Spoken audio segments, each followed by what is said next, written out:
Socrates lived in a society that valued rhetoric, status, and public opinion. In democratic Athens, those who spoke persuasively often held power. Sophists claimed they could teach virtue and success for a fee. Politicians claimed to understand justice. Poets claimed insight into human nature. Yet Socrates questioned them all, and through relentless dialogue, he exposed a pattern. Those who were most confident in their wisdom often could not define the very concepts they claimed to understand. Ask a politician what justice truly is, and the answer would collapse under scrutiny. Ask a general what courage is, and the explanation would contradict itself. Socrates discovered that beneath the surface of certainty lay confusion. This discovery led to what is now called Socratic wisdom, the awareness of one's own ignorance. It sounds paradoxical. How can ignorance be wisdom? Yet for Socrates, recognizing ignorance is the first act of intellectual humility. It creates space for learning. A person who believes he already understands justice will never seek to examine it. A person who believes she is already virtuous will never question her actions. False knowledge locks the mind. Acknowledged ignorance opens it. Self-knowledge, then, is not merely introspection about preferences or personality. It is moral and intellectual clarity. It requires asking difficult questions.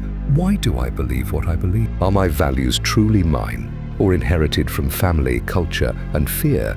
Do I act out of principle or out of habit and desire for approval? Socrates believed that without this examination, a person lives mechanically, guided by impulse and opinion rather than reason. He famously suggested that the unexamined life is not worth living, because without examination, life becomes a series of reactions rather than deliberate choices. Ignorance of oneself leads to overconfidence, leads to poor judgment.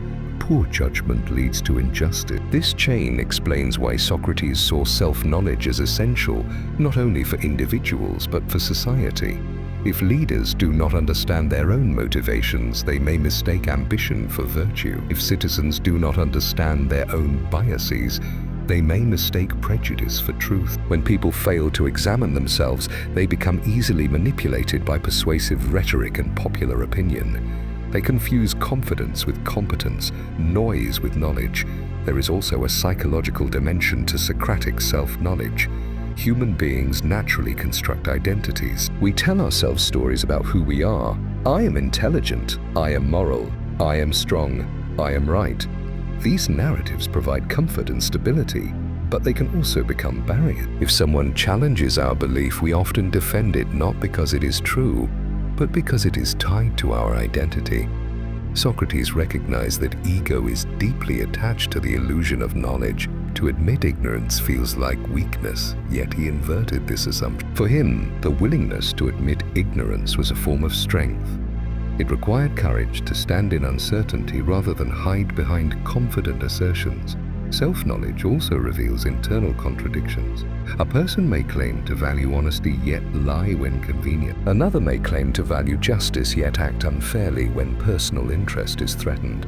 Without examination, these contradictions remain hidden. We maintain a flattering image of ourselves, but once examined, the gap between ideal and action becomes visible. This realization can be unsettling, even painful. It forces us to confront the difference between who we think we are and who we actually are. Socrates did not provide easy answers. He rarely concluded dialogues with final definitions. Instead, he left his companions in a state of productive confusion. This confusion was not meant to humiliate, but to awaken. By dismantling false certainty, he prepared the ground for genuine understanding. Those who approached the oracle expecting absolute certainty were often misled by their own assumptions. They heard what they wanted to hear. They interpreted the prophecy in a way that confirmed their desires. In this way, ignorance of oneself distorted the meaning of divine guidance. The problem was not the oracle's words, but the listener's self-deception. One of the most famous stories connected to Delphi involves Socrates. According to tradition, a friend of his asked the oracle whether anyone was wiser than Socrates. The oracle responded that no one was wiser. When Socrates heard this, he was perplexed. He did not believe himself wise. Instead of accepting the title, he set out to test it. He questioned those reputed to be wise and discovered that while they claimed knowledge, they could not defend it under scrutiny. He concluded that if he was wiser, it was only because he did not pretend to know what he did not know. In this way, the Delphic command became central to his philosophy. The sacred inscription transformed into a lifelong mission of intellectual humility. The Delphic warning also carried psychological depth. Human beings have a tendency to project their desires onto reality. We approach decisions not as neutral observers, beings shaped by fear, ambition, pride, and hope. A general consulting the oracle about battle may unconsciously desire glory. A ruler seeking guidance may crave reassurance of power. Without self-knowledge, individuals mistake their desires for destiny. They interpret ambiguous signs in ways that support their ego. The inscription at Delphi confronted this tendency directly. Before you seek guidance about the world, understand the biases within yourself. There is also a political dimension to this warning. Greek city-states valued honor, reputation, and achievement. Success in war or politics brought fame, yet excessive pride often led to downfall.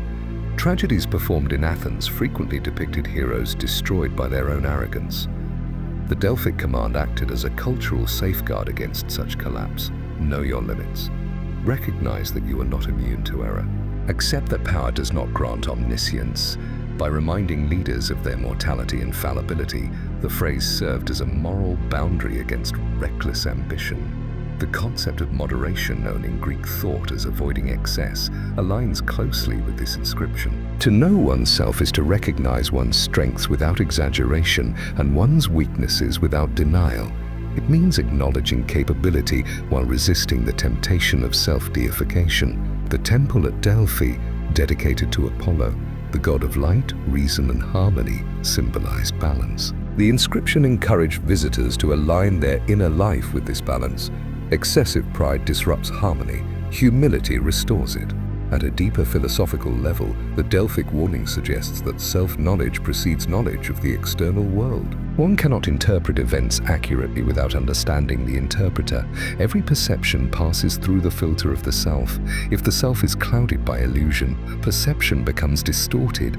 The inscription, therefore, is epistemological as well as moral. It speaks not only about behavior but about understanding. To know anything truly, you must first examine the instrument of knowing, your own mind. This insight remains relevant beyond ancient Greece. Even today, individuals often pursue external success without examining internal motivations. We chase recognition, wealth, or influence without asking why. We consult experts, read predictions, and seek advice, yet rarely question the assumptions guiding our desires. The Delphic command challenges this pattern. It insists that before seeking external answers, we must confront internal questions. What drives us? What fears shape our decisions? What illusions comfort us? The warning aspect of a know thyself is crucial. Once illusions are dismantled, a person cannot simply return to prior ignorance. The insights gained demand choices. Should one alter behavior, even if it disrupts social ties? Should one reject inherited beliefs, even if it threatens identity? Should one act on ethical clarity, even if it provokes conflict or risk? The act of self-examination sets in motion forces that cannot be contained. Awareness produces responsibility, and with responsibility comes exposure to moral and practical danger. Socrates' own life illustrates the peril of self-examination. By questioning authority, exposing hypocrisy, and insisting on honest reflection, he provoked powerful enemies. The very practice of dismantling illusions, of revealing the gap between claimed virtue and actual behavior, threatened the comfort of those in power and the social cohesion of Athens. Ultimately, his commitment to truth and self-knowledge led to his trial and execution. This historical example underscores that self-examination, while essential for wisdom, carries existential risk. Despite these dangers, the process is transformative. Confronting illusion clears the ground for authentic identity, deliberate choice, and moral clarity. By recognizing false narratives, the individual can reconstruct life on a foundation of self-awareness rather than inherited assumptions. Wisdom emerges not from comfort but from courage. the courage to face the unknown aspects of the self, to recognize mistakes and to embrace change. The risk of destabilization is inseparable from the reward of liberation. The very act of questioning shatters illusion, while simultaneously opening the mind to genuine understanding. In sum, the threat posed by self-examination is precisely why Socrates emphasized it. Human life is riddled with illusions that protect, mislead, and delude. The narratives we construct about our virtue, knowledge, and competence are often fragile and inconsistent. To know oneself is to confront these illusions directly, to reveal the truth beneath the comforting facade. This confrontation is unsettling, socially risky, emotionally taxing, and intellectually demanding. Yet it is also the only path to wisdom, authenticity, and moral integrity. Socrates' philosophy demonstrates that the danger of self-examination is inseparable from its necessity. Only by facing the threats to illusion can the human mind truly awaken to the clarity of truth. The fourth keynote, the danger of awareness, addresses one of the most profound and unsettling aspects of Socrates' philosophy, that true self-knowledge is not merely enlightening. It can also be profoundly destabilizing and even destructive. Awareness, in its deepest form, forces confrontation with realities that most people instinctively avoid. It reveals limitations, exposes contradictions, and challenges the comforting narratives upon which human life is often. Socrates understood that the pursuit of knowledge of the self is inherently risky because it opens the mind to truths that can isolate, unsettle, or even imperil the individual. To know thyself is to step into a realm where comfort is sacrificed for clarity and where the consequences of insight extend far beyond mere intellectual understanding. The danger begins with psychological disruption. Human beings construct identities through a combination of experience, social feedback, and personal narrative. We tell ourselves stories about who we are, why we act, and what is valuable. These stories allow us to navigate life with a sense of purpose, security, and coherence. Yet when we pursue genuine self-awareness, these stories are challenged. Awareness exposes the inconsistencies between our ideals and our actions, between our self-perception and our behavior. A person who believes themselves morally upright may realize moments of hypocrisy.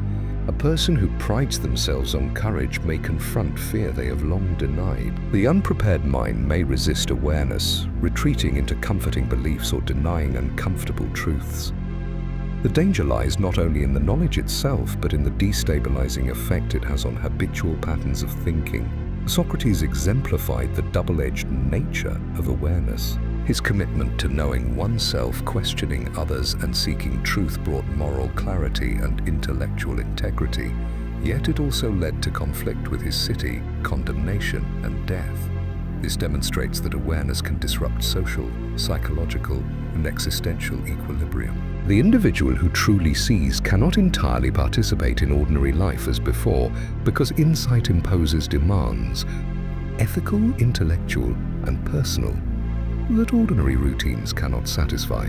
Awareness liberates but also burdens, illuminates but also isolates. Yet despite these dangers, Socrates regarded awareness as essential. The risk is inseparable from the reward.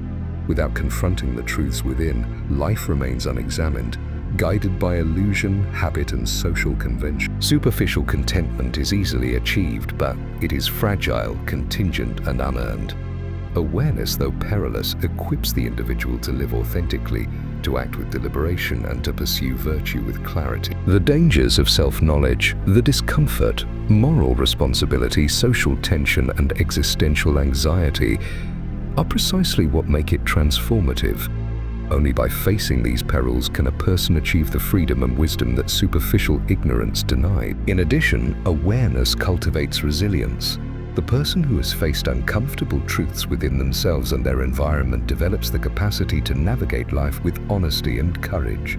Challenges no longer provoke panic born of unpreparedness. The individual has confronted uncertainty, moral ambiguity, and limitation. The dangers of awareness are not only obstacles, they are teachers. They show the cost of truth, the price of virtue, and the necessity of self-examination for genuine growth. Socrates' philosophy demonstrates that wisdom is inseparable from risk. To know oneself is to step willingly into a world of intellectual, moral and emotional challenge. Ultimately, the danger of awareness is a testament to the profundity of Socratic thought. To know oneself is not merely a tranquil or reassuring act. It is a confrontation with reality in its rawest form. It exposes limitations, unveils inconsistencies, and demands courage, ethical commitment, and resilience. It destabilizes comfort, challenges assumptions, and invites both personal and social risk. Yet without this danger, self-knowledge cannot exist, for wisdom is inseparable from the willingness to face what most humans avoid: the truths about themselves, their motivations, and the world they inhabit. Socrates' insistence on self-awareness is, therefore, simultaneously a gift and a warning. It promises insight, clarity, and authenticity, but it also warns of the profound cost, the unsettling, isolating, and transformative power of truly knowing oneself. Now that we've walked together through the maze of your mind, questioned every assumption, and pulled back the curtain on the illusions you may have been living under, it's time to face the truth. Self-knowledge is not comfortable, it is not easy, and it is never complete. But it is the single most powerful thing you can pursue. The journey to knowing yourself is dangerous because it forces you to confront fear, pride, weakness, and contradiction. It threatens the stories you've told yourself, the identities you've clung to, and the illusions that have kept you safe. Yet within that danger lies freedom. Because once you face yourself honestly, nothing, and I mean nothing, can manipulate you the way it used to. You begin to live intentionally, act deliberately, and make decisions from a place of clarity rather than habit, fear, or social expectation. Think about it. Most people drift through life believing they are awake, yet they remain prisoners of assumptions, opinions, and examined motives. They chase goals handed down by society or driven by comparison, never pausing to ask, why am I doing this? Who am I really trying to become? Self-awareness changes all of that. It gives you the ability to distinguish between the trivial and the essential, the superficial and the meaningful. It allows you to break free from the unconscious patterns that trap most people in cycles of disappointment, regret, or mediocrity. And here's the most important part. Once you've begun this process, you can never go back to ignorance. Awareness sticks. It reshapes your decisions, your behavior, and the very way you perceive the world. That is the power and the danger of truly knowing yourself. But don't let the fear of discomfort stop you. The moment you embrace it is the moment you step into a life that cannot be dictated by external forces. The moment you examine yourself, question your motives, and strip away illusions, you gain something priceless: clarity. You gain freedom. You gain resilience. You gain the ability to navigate life with authenticity, purpose, and strength that cannot be shaken by opinion, circumstance, or fear. Socrates warned us not because self-knowledge is easy, but because it is essential, and because avoiding it is the greatest danger of all. To live without it is to live unexamined, vulnerable, and half alive. So I challenge you, take that first step, look into the mirror of your mind, question everything you think you know. Be honest with yourself about your fears, desires, and contradictions. It may feel uncomfortable. It may feel even dangerous. But it is in that danger that growth, freedom, and mastery are born. Every second you resist this journey, you delay the life you are capable of living. Every moment you face yourself, you unlock the potential to think clearly, act intentionally, and create the reality you truly want. Remember, the path of self-knowledge is not for the faint-hearted, but it is the path to everything meaningful. The illusions you once clung to will crumble, but in their place, a stronger, wiser, and freer version of yourself will rise. Stay with this journey, embrace the discomfort, and commit to the truth, because the reward for courage, honesty, and awareness is nothing short of living your life fully awake. This is your call to action. Know yourself, confront the danger, and step into the life that you were always capable of living. The choice is yours, and the time to begin is now.